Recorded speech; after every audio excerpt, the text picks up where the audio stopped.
Hi, I'm Elizabeth at A Literary Princess, and today I am doing the Three Musketeers book tag. So I wasn't tagged in this as usual. I saw Brandon from Brandon's Bookshelf do it, and I thought it looked like a fun tag and decided to do it myself.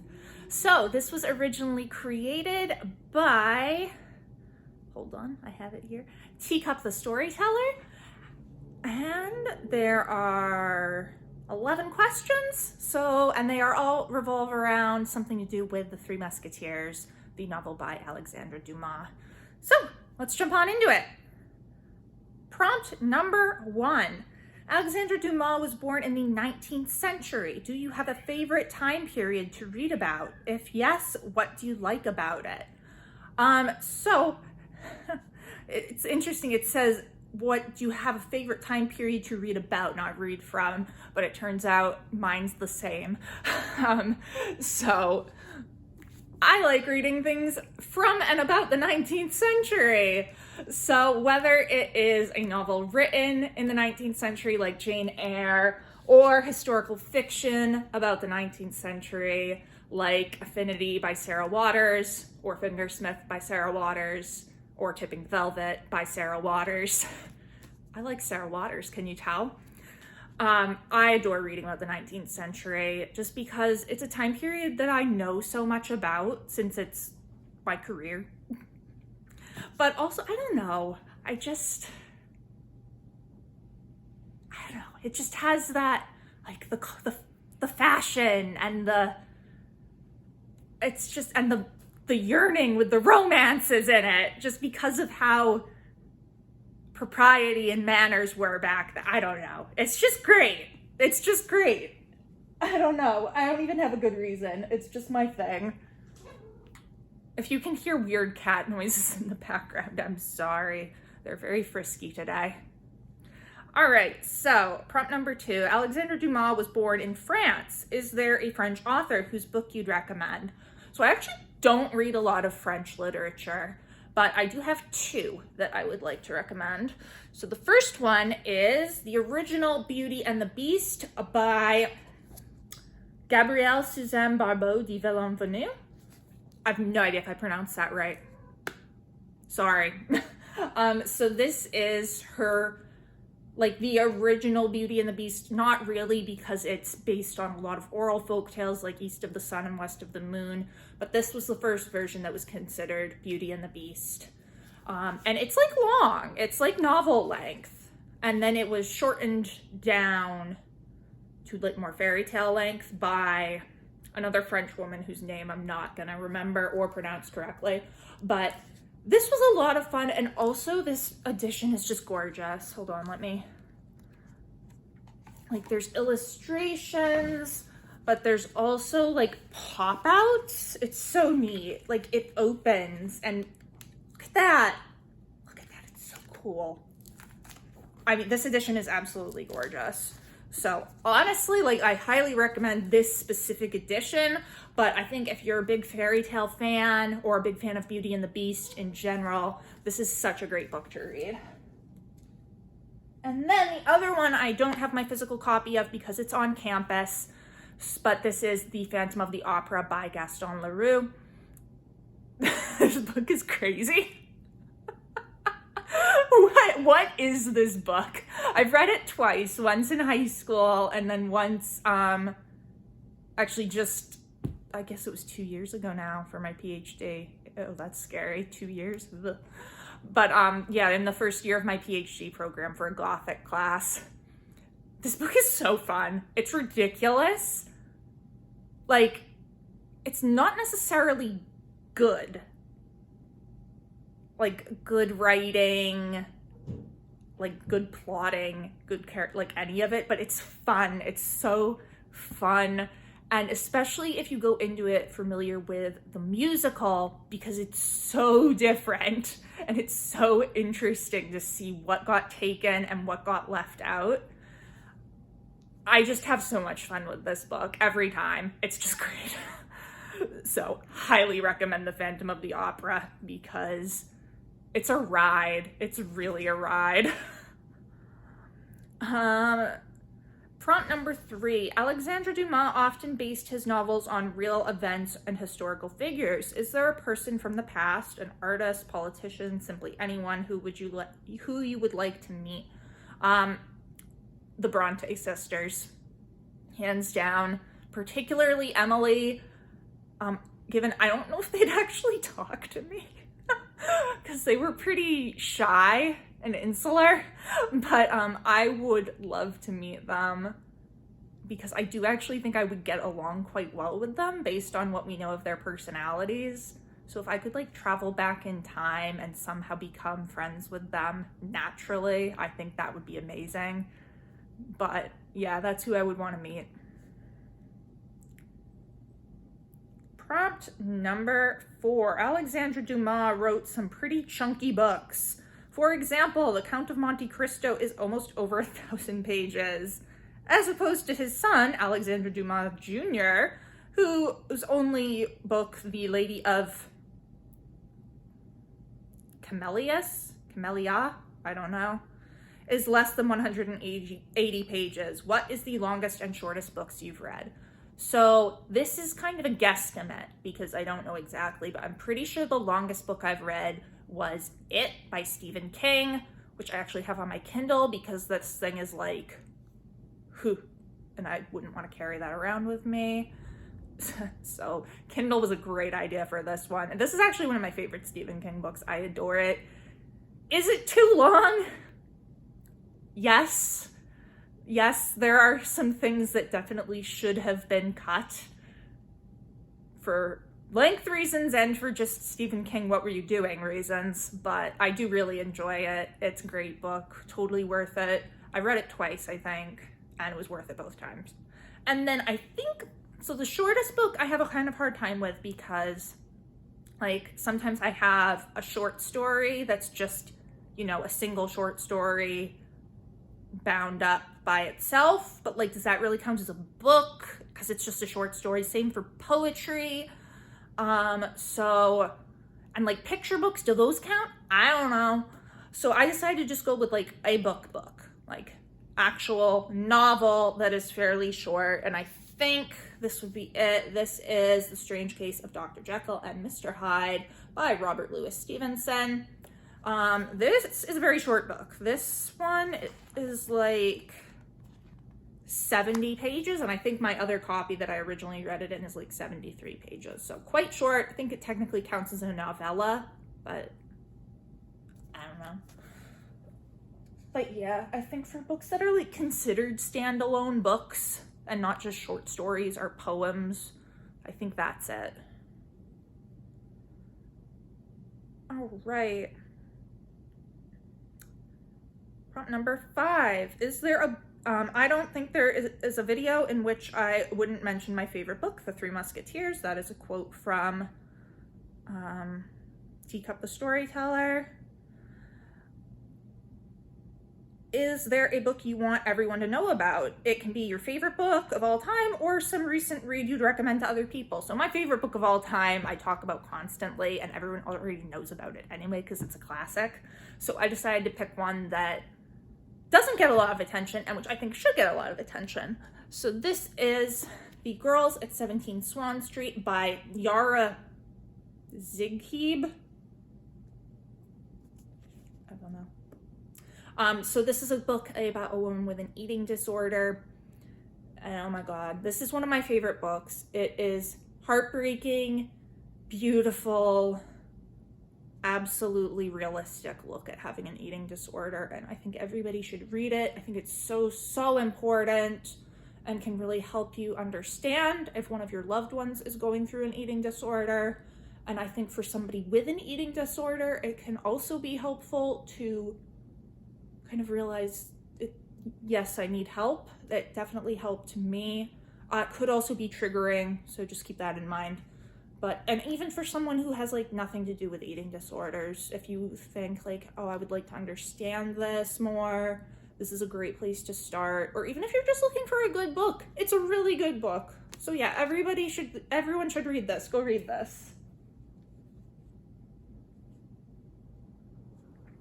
All right. Next up is prompt number 6. One of the most famous quotes in literature, all for one, one for all, came from the pen of Alexandre Dumas. Do you keep track of your favorite quotes when reading? Do you have at least one quote you'd like to share? Which book does it come from?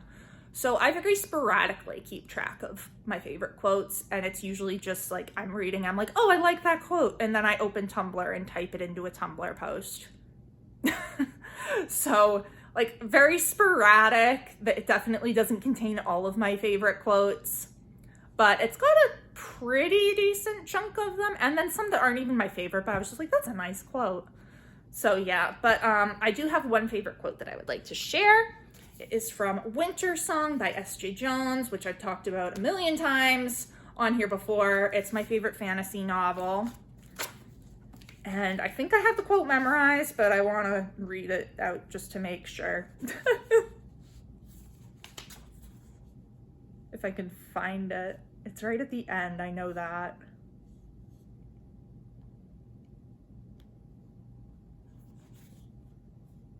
Aha. Here it is. But I was already whole. I was Elizabeth entire, even if I was Elizabeth alone. The knowledge of it gave me strength. I adore that quote. Oh my God. So I actually wanted to get Elizabeth entire tattooed on my rib because it's the main character's name, but it's also my name. Hey. Oh my God. I love that quote so much. So it's about how she's a whole person even without the Goblin King who she's fallen in love with. Sob. I don't know. Sob. I adore it. It's such a great quote. It's really helps me, just like Elizabeth entire, to remember I am a whole person even when I'm having issues. Like I am a whole person. I will be okay. So I love that quote. Probably won't get it tattooed on me because my fiance's not big on tattoos, and also rib tattoos are really painful and I'm a baby about pain. But yeah, that's my favorite quote. All right. Sorry that I have to like keep looking down and unlocking my tablet. It locks if I leave it like for 2 seconds because it's ancient. Prompt number 7. The Three Musketeers is a book of a strong friendship. Excuse me. A book of a strong friendship and allegiance. Do you have a favorite fictional friendship? I do, actually. So it is in The Body by Stephen King, which is part of his collection Different Seasons.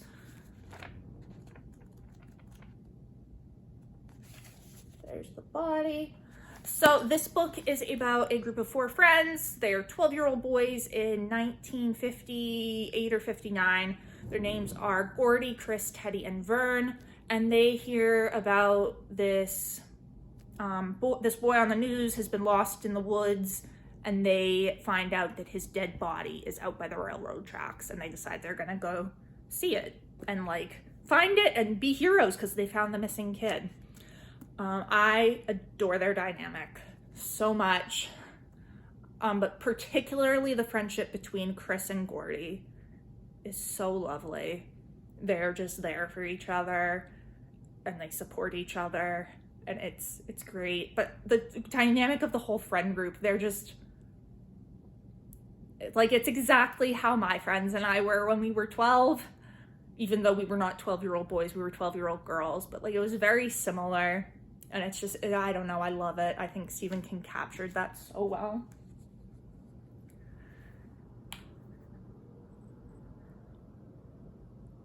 All right.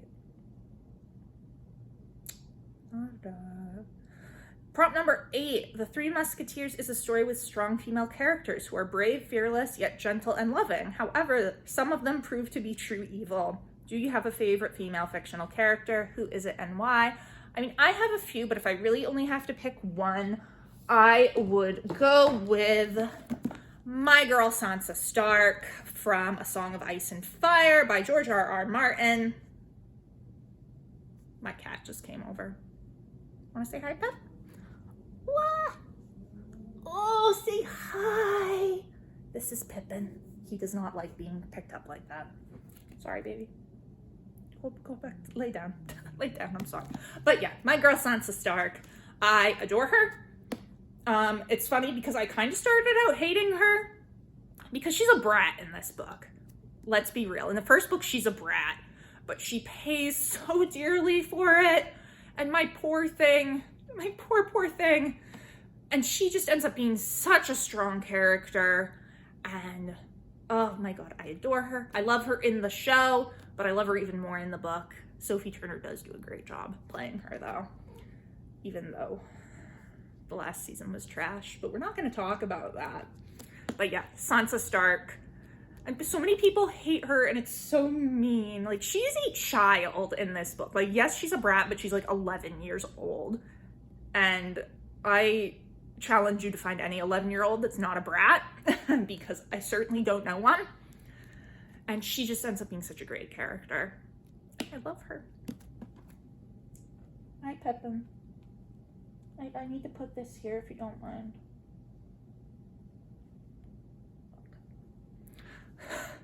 All right. Prompt number 8. There are more than 50 film adaptations of The Three Musketeers. Holy crap. Is there a film adaptation that you enjoyed more than the actual book? It doesn't have to be one of Dumas' books. It just needs to be any book you've read and it's film adaptation. This might be an unpopular opinion. I'm not sure.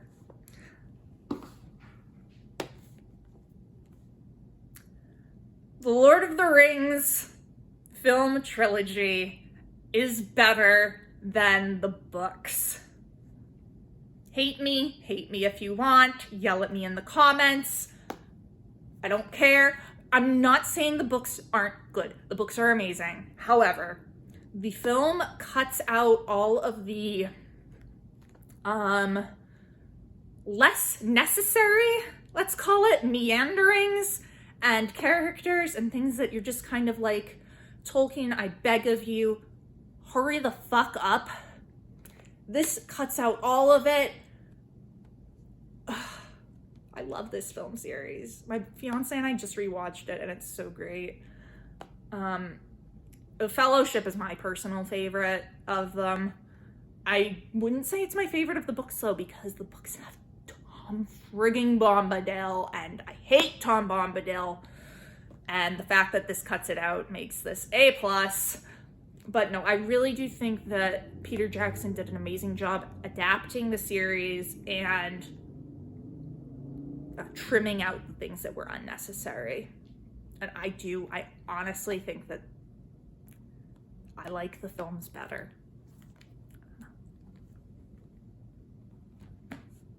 This is gonna fall. All right, Game of Thrones, you're being a bit of a problem child here. I'm gonna cry if it falls on me, just so you know. All right. Prompt number 10. The Teacup Storyteller says, I own 3 different editions of The Three Musketeers. Is there a book you own more than one edition of? So I've already gone over my many copies of Wuthering Heights, so I'm not going to bore you again with that. And I thought I would go with a different book that I have multiple editions of. So this is If We Were Villains by Larue. This is dark academia about a group of theater students who are studying specifically Shakespearean theater. And it's so good. It's so good. I love this. And I have 2 copies. So this is the original copy, first edition in the US. I pre-ordered it because I knew I was going to love this book because I followed the author on her blog on Tumblr. And I mean, I was like watching this go from like draft to published book. It was really fun. So yeah, I pre-ordered it and was like, I need it. And then it turned into one of my favorite books. So then they put out like I don't know if it was an anniversary edition or like what does it say? No. I don't know, but it was like a special edition that Waterstones did that was signed And it's like got a special new cover. It's got a brand new introduction by the author. The pages are like black. It's so cool. It's got gorgeous end papers. Oh, it just crackled. I hate that sound. I'm not very like precious about my books being like, they must be pristine, but like that sound is just terrible. But anyway, so yes, I do have 2 editions of this. I have yet to read it from this edition, but I'm hoping to sometime soon.